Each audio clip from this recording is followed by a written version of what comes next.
Velkommen tilbage til endnu mere lækkert reaktionscontent, hvor vi i dag skal reagere på en lidt anderledes video. Jeg har hæsset det på, fordi der er en lækker person, der skal tale lidt til os, og spændende at se, hvad han har at sige.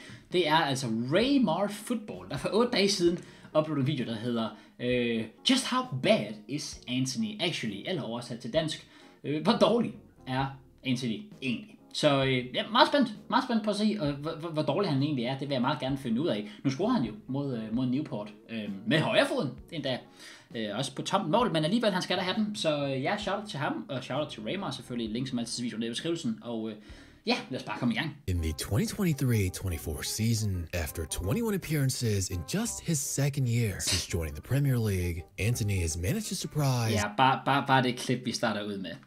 Igen, jeg ved, at det ikke er det, der er fokus på det, så vi skal selvfølgelig høre, hvad han siger. Jeg rykker lige mit kamera op, så jeg også lige kan læse underteksterne. Men ja, det opsummerer meget godt Antony. Absolutely everyone and provide a grand total of 0 goals and 0 assists. Så er det ikke mål. Last year, there was a huge conversation about who the most overrated players in the Premier League were, with the finalists being Darwin Núñez, Mykhailo Mudryk, and Antony. Okay. I'll admit it was pretty close between the three. Men det hvad? Så der var et spørgsmål om, hvilken af de tre, der var det mest overrated. Det giver jo ingen mening. Der er jo ingen af dem, der... Altså, rater... Altså Núñez er den eneste, der rent faktisk har bevist noget af de tre spillere. Der er ikke nogen, der rater nogen af dem. Det forstår jeg intet af. Jeg vil nærmest sige, at Núñez er underrated en lille smule. Okay, but Darwin at least has had some decent production. Yeah, and lately, as disappointing as Mudryk has been overall, Antony hands down is clear of both. Ja, 100%. Altså Antony har da klart været den most værste af de tre. Disappointing player in the Premier League. It really makes you wonder, how the hell was Antony valued at such an insane price? As one of the most expensive transfers in Premier League history at an astounding 100 million euros. Just what was Man United management thinking? And why does it look like he completely forgot how to play football? I mean, even if you try to look at some of his best highlights this season. Wow, there's simpelthen en compilation med hans bedste. There's only a few that are actually highlights. So before you leave a comment like this trying to defend the guy for his performances, just wait a little bit and hear me out. Because while he is still young and does have some upside, the overwhelming criticism on his game is completely justified. So let's take a look at just how bad Antony has really been. Okay, det bliver interessant. To see how this will all unfold, we have to look back at the summer of 2022, when things were seemingly looking hopeful for Man United. They had just brought on board who they thought would be the most revolutionary, sophisticated, and big-brain manager in the history of football to try and turn things around and to help them bring back their days of glory. So with infinite wisdom, Ten Hag would go on to strongly recommend that the club sign what would be the most expensive player in Eredivisie history. No, not the then 21-year-old Eredivisie Player of the Season playmaker Frankie de Jong at 75 million euros, or the then 20-year-old Dutch Player of the Year defensive savant Matthijs de Ligt at 75 million, but just above them at 100 million euros, the exciting 22-year-old former one-time Eredivisie Player of the Month. Bare måden han siger det på. Jeg ved godt, det er opvist for jokens skyld. Former Player of the Month. Sådan, det lyder bare sådan lidt i forhold til de to andre har præsteret. Altså Frankie de Jong og Matthijs de Ligt, som han rent faktisk bragt op, som jo bare var nogle kæmpe monstre i Ajax. Så sammenligner man med Antony. Ja, okay. Flashy winger Antony. Now, in hindsight, you'll see comments like this, suggesting that United could have signed a winger from the Championship and could still have the same production as Antony 100%. For a 90% 100%. Discount. Back then, it was only a little less crazy, because don't get me wrong, still it was an insanely crazy valuation. But there were times that if you squinted hard enough, you might just have believed you were witnessing the second coming of Neymar. But in all seriousness, although I don't personally think that Antony should have been valued anywhere close to what he was, it's true. He was definitely an exciting youngster that showed that real Brazilian flair and showmanship. And sure, there were always criticisms of his flopping, time-wasting, and inefficient ball handling. But at the same time, there were flashes of brilliance, showing off incredible skill moves and flair that managed to get millions of views on YouTube. Men det er jo også det, og fair, det er selvfølgelig også rigtigt nok. Altså, det er jo ikke fordi Antony bare var en eller anden fucking taber, som man tænkte, hvorfor har han kostet 100 mil. Der var mange, der tænkte, hvorfor kostede han 100 mil. Mig inklusiv, det tror jeg alle tænkte. Men det er nok det her, han siger med, hvis man lige tænker lidt tilbage. han havde jo der var et eller andet, der viste sig. Der var et eller andet. Ikke 100 mil værd, men et eller andet, man tænkte, okay, han er en lidt spændende spiller alligevel. All I'm exciting and say that he had massive potential was definitely valid. Du kan også se I'm det sure i that clips Ajax fans could agree on me with this one. When I say he was definitely også bare det her klip, du kan ikke se I'm sure that Ajax fans could agree on me with this one. When I say he was definitely far from consistent. But when Antony was a winger in Ajax, playing against clubs like Groningen and surrounded with the best squad in the entire league, it definitely had an impact in making things look a little easier for Antony. Også bare se den confidence, det er jo et godt mål. Det er jo vanvittigt godt sparket ind. Igen, jeg ved ikke, om I kan se det på den cam, det er lidt irriterende det der. Men det er jo definitely had an impact in making things look a little easier for Antony. However, even despite that fact, back then he could often glide down the wing effortlessly, slashing and breaking past most players in his path. But the issue of him stalling any fluid movement to try and impress or simply do too much with his skill moves was a double-edged sword. Sure, when it was successful, it would be a joy to watch and would definitely make it to the highlight reels. More often than not, it wasn't really all that necessary, nor was it ever as effective as when he tries to actually play intelligently and move the ball with purpose or advance the play. But it's not like his playstyle in Ajax was really all that different from how he's been operating in Man United. He would often do the very same moves, bringing the ball to a complete or near stop before doing a bunch of step overs or trying to feint defenders.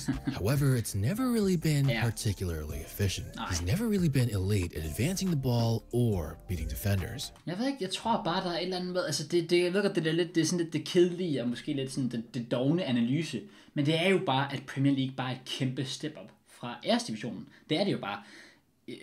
Du møder bare spillere af lidt lavere kvalitet, der hvor du lettere kan slippe afsted med og fuck lidt rundt, specielt når du så nok spiller for Ajax, som jo på det tidspunkt bare var med længder det bedste hold i æresdivisionen. Det ved jeg ikke, der var selvfølgelig også lidt PSV og sådan der, men alligevel et klassehold som Ajax, hvor han er omgivet af spillere, der også er sådan relativt på det niveau, kan man sige. Så klart, når du kommer til Premier League med det, du kan ikke bare forvente at stå over for en eller anden top-rutineret venstreback fra Fulham eller sådan noget shit, altså som bare har lidt mere kvalitet. Og selvom det bare i godsøjne er Fulham, så kan man bare ikke gøre det på samme måde. He tries to use his skill moves to beat defenders one-on-one. He rarely ever try to utilize his pace, instead opting to slow down the ball. Selvfølgelig kan han ikke gøre det samme mod dem, som han kan i or come to a complete stop.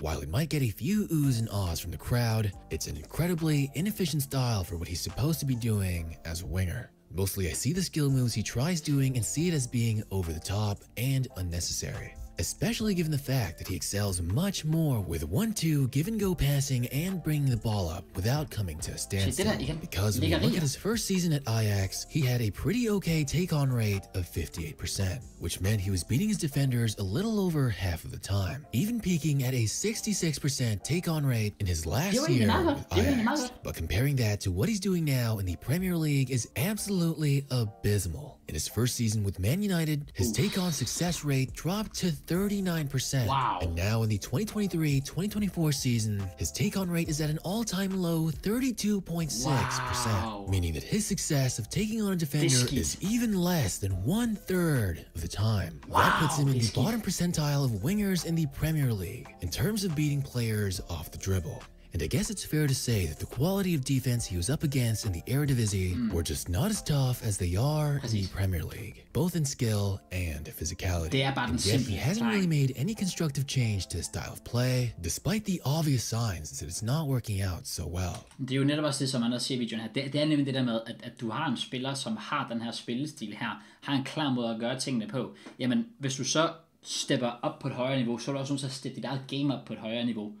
Og det har han bare ikke gjort overhovedet. Men igen, prøv at se, hvor meget det handler om selvtillid. Se nogle af de clips, vi har set indtil videre fra Ajax, hvordan han bare stille og roligt curler bolden over i hjørnet, lige laver en hurtig aflevering første gang, om det er bag om støttebenet med hælen, og jeg ved ikke hvad. Det hele fungerer bare, det kører bare. Han gør ikke det samme i Premier League. Han forsøger nærmest en gang, og hvis han gør, så ligner det bare ikke, han gør det med noget selvtillid, noget fart på overhovedet. Altså man kan tydeligt se, at han også er ramt af det. Instead of being more active with the give-and-goes, or perhaps playing more intelligently to beat his defender, we know all too well that he does things like this. Yeah, here we go.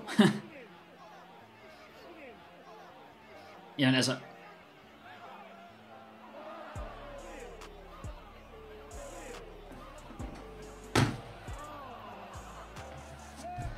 Brother, det var det mest useless shit, jeg nogensinde har set. Og det forklarer Antony meget godt.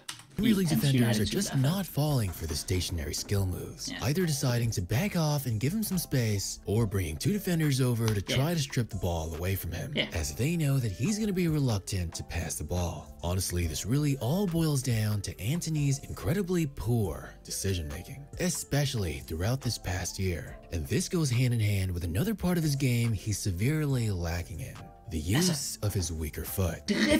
Dribler bare ind i manden. Dribler bare ind i manden. Look at the latest FIFA games, you'd see that they actually gave this man a 3-star weak foot. Det er det dummeste, but that couldn't be further from det viser os bare, at I ikke ser fodbold. Hvordan kunne jeg har aldrig set ham bruge sit højre fod før i går mod Newport County. Altså. Truth. Because when you watch him, it becomes clear very quickly that Antony pretty much refuses to use his right foot. Igen, det er et godt mål, det der, men med det samme, han tæmmer ikke engang bolden med sin højre fod der. To use his right foot. And maybe it wouldn't be that big of a deal if he was a striker, but considering the fact that he plays on the right wing actually handicaps his potential. He wastes time by forcing himself to move the ball onto his dominant foot. And so far, all 4 of his Premier League goals has come from his left foot alone. But when making a pass or going for goal, letting defenders or keepers have that extra moment to adjust just because he's taking even a half second longer to execute by moving the ball to his left foot could make an incredibly huge difference. At least if not for shooting the ball, you should be able to be confident in both feet for dribbling and passing, especially if you're a professional, much less a Premier League player. And yes, I know there are some who only really use one foot, with one player especially famous for basically doing everything off of one foot and yet still able to absolutely destroy defenders. And of course, I'm talking about Arjen Robben. But there are some copers who legitimately believe that Antony plays like Robben. Lad os bare sige, det er en syg quote, det der. Antony er lidt ligesom Arjen Robben. Et trick, men ingen kan stoppe det. Det kunne ikke være. Det er sygt, at Ten Hag som en hollænder siger det her. Det er sygt quote. The disrespect til din egen landsmand.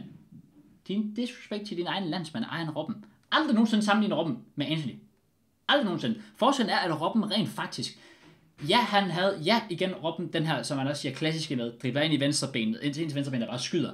Forskellen er, at Robben rent faktisk var en intelligent spiller. Han vidste, hvornår han skulle gøre det. Han havde farten, han havde selvtilliden. Robben er en af de spillere med størst selvtillid, jeg nogensinde har set. Nogle af de ting, den mand har gået igennem. Altså brændt straffespark i Champions League-finalen mod Chelsea, for eksempel.